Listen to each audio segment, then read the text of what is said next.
नमस्कार दोस्तों, स्वागत है आपका फायर इन इंडिया चैनल के एक और वीडियो में। दोस्तों, लास्ट वीडियो में हमने सीखा था कि हम आरएसआई इंडिकेटर को यूज करके कैसे और इफेक्टिव कॉल्स राइट कर सकते हैं पैसों के पेड़ स्ट्रेटेजी में। और मुझे खुशी है कि इस वीडियो को महेश सर ने, जो मेरे गुरुजी हैं, जिनकी ये स्ट्रेटेजी है पैसों का पेड़, उन्होंने इसे लाइक किया और मेरे वीडियो पे एक कॉमेंट किया। Thank you very much Mahesh sir. आप हमेशा मुझे एक प्रेरणा देते हैं, आप इंस्पायर करते हैं। तो दोस्तों, हमने कॉल्स कैसे राइट करनी है वो सीख लिया। आज मैं आपको बताऊंगा कि मेरी स्टडी के हिसाब से अगर आपको पुट्स भी राइट करने हैं और अपने प्रॉफिट्स को ऑप्शंस में और बढ़ाना है पीकेपी में ही, तो कैसे आरएसआई को यूज करके हम इफेक्टिव पुट्स राइट कर सकते हैं। तो क्या है वो स्ट्रैटेजी, कैसे चार्ट्स पे चेक करना है, कौन से आरएसआई लेवल पे पुट्स राइट करने हैं और क्या क्या चीजों का ध्यान रखना है, आइए पहले आपको उसके बारे में बताता हूँ। तो जो मैंने स्टडी की थी उसमें मैंने देखा कि 35 का जो आरएसआई है, अगर उससे नीचे जाता है आरएसआई का लेवल और उसके बाद एक ग्रीन कैंडल आती है और क्लोजिंग ऊपर आती है पिछली क्लोजिंग से, वहां पे हम पुट राइट करते हैं। तो पुट, और पुट का मैंने लेवल चेक करा था -3%, -4%।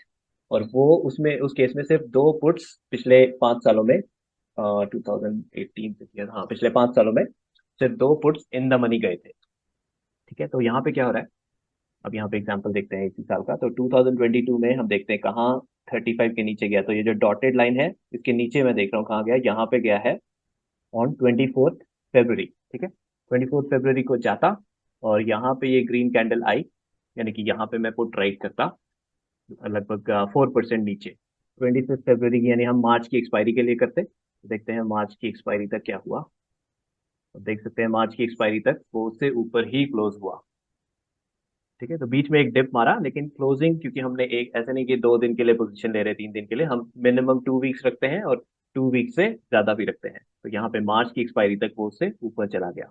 ये पहला एग्जाम्पल है। दूसरा, फिर से दोबारा का वैसा सिनेरियो हुआ 10 मई को।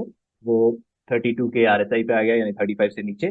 फिर हम वेट करते एक ग्रीन कैंडल का। यहाँ देखिए, red candle, red candle, red red red, यहाँ जाके ग्रीन कैंडल आई होती और हमने अगर क्लोजिंग के आसपास इसमें ली होती पोजीशन 17 में, यानी कि अगले महीने की एक्सपायरी की हम पोजीशन लेते जून की।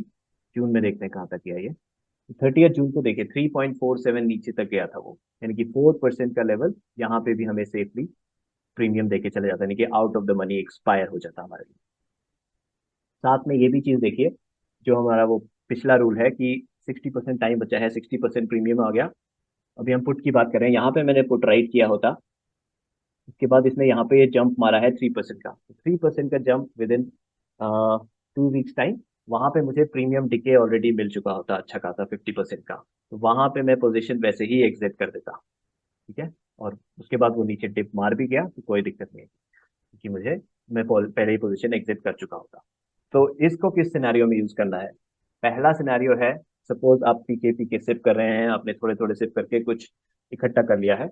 अब आया आरएसआई का लेवल 35 के नीचे, वहां पे आपको ट्राई कर लीजिए 5% रखिए, to be on a safer side. मैंने स्टडी में 4% रखा और उसमें सिर्फ 2 बार हुआ, लेकिन आप थोड़ा और सेफ रखिए 5%, क्योंकि 5% के लेवल पे भी आपको अच्छा खासा प्रीमियम मिल जाएगा।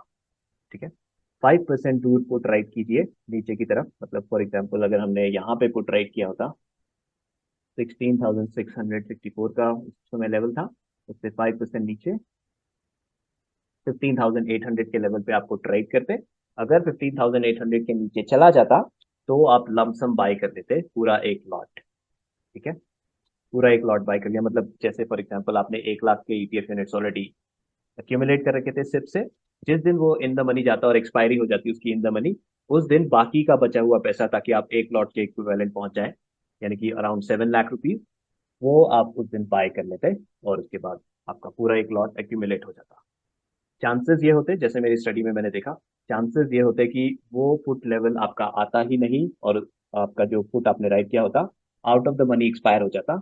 उस केस में पूरा नॉट लॉट ना लेके आप बाय इन डिप्स वाला फॉर्मूला लगा के कुछ थोड़ा बहुत एडिशनल ले लेते। फॉर एग्जाम्पल, अगर आपने 1 लाख का ऑलरेडी ईटीएफ खरीदा हुआ है सिप के माध्यम से और यहाँ पे पुट राइट किया और वो out of the money expire हो गया, वहां पे आप 1 लाख और इन्वेस्ट कर सकते थे। लेकिन नीचे के लेवल्स में पिछले 5 साल में जब मैंने 4% पे भी टेस्टिंग करी, तो भी सिर्फ 2 बार ही इन द मनी गया था। तो ये इतना स्ट्रॉन्ग सिग्नल है यहाँ पे। तो यहाँ पे आप फुल लॉट खरीदने के लिए या फिर बाय एंड डिप्स के लिए इस आरएसआई लेवल को यूज कर सकते हैं। और आप देखेंगे साल में कम से कम 2-3 बार ये सिग्नल आते ही आते हैं। किसी भी साल को आप देखेंगे 2-3 बार ये सिग्नल ऑन एन एवरेज आ जाते हैं। और एक और चीज, जो लोग कॉल्स राइट कर रहे हैं, फॉर एग्जांपल आपको और कुछ नहीं करना है, आपको सिर्फ कॉल राइट करना है, कवर्ड कॉल राइट करना है। अगर आपको आरएसआई का लेवल 35 से नीचे दिख रहा है, कॉल्स को राइट करना पॉज कर दीजिए, क्योंकि वहां से बहुत चांसेस हैं कि वो ऊपर की तरफ भागेगा और आपका जो कॉल राइट किया हुआ है वो इन द मनी होने के चांसेस दूर है, even if you may have taken that 6% level and covered call. क्योंकि हमारी कोशिश क्या होनी चाहिए ऑप्शंस के लिए, as much as possible are option should expire out of the money.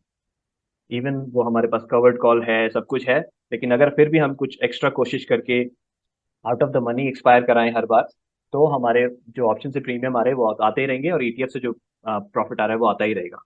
इसलिए आरएसआई अगर 35 के नीचे है, वहां पे कॉल्स राइट नहीं करना है। तो दोस्तों, उम्मीद करता हूँ ये स्टडी जो मैंने आपके सामने प्रेजेंट की है आरएसआई पर, आपको पसंद आए और आपके काम आए और अपने प्रॉफिट्स बढ़ाएं। बस अपने रिस्क मैनेजमेंट का ध्यान रखना, क्योंकि कॉल साइड पे सब कुछ कवर्ड रहता है हमारे पैसों के पेड़ में लिए हुए ईटीएफ से, तो वहां लॉसेस नहीं है। लेकिन पुट साइड पे क्योंकि हम कवर्ड नहीं है, हम कैश कवर्ड है, इसे कहते हैं कैश सिक्योर्ड पुट, तो उसका ध्यान रखते हुए अगर आप अपने पुट्स राइट करेंगे और कुछ भी करने से पहले अपने आप खुद ये सारी स्टडी खुद चार्ट्स पे देखना और सब वेरीफाई करना, वो कर लीजिएगा। एक बार अच्छे से समझ में आ जाए तो इम्प्लीमेंट कीजिएगा, तो आपको और मजा आएगा करने में, और अपने खुद के एनहांसमेंट्स भी आप कर पाएंगे। तो थैंक यू वेरी मच दोस्तों पूरा वीडियो देखने के लिए। आपसे जल्दी ही मिलूंगा अगले वीडियो में। नमस्कार।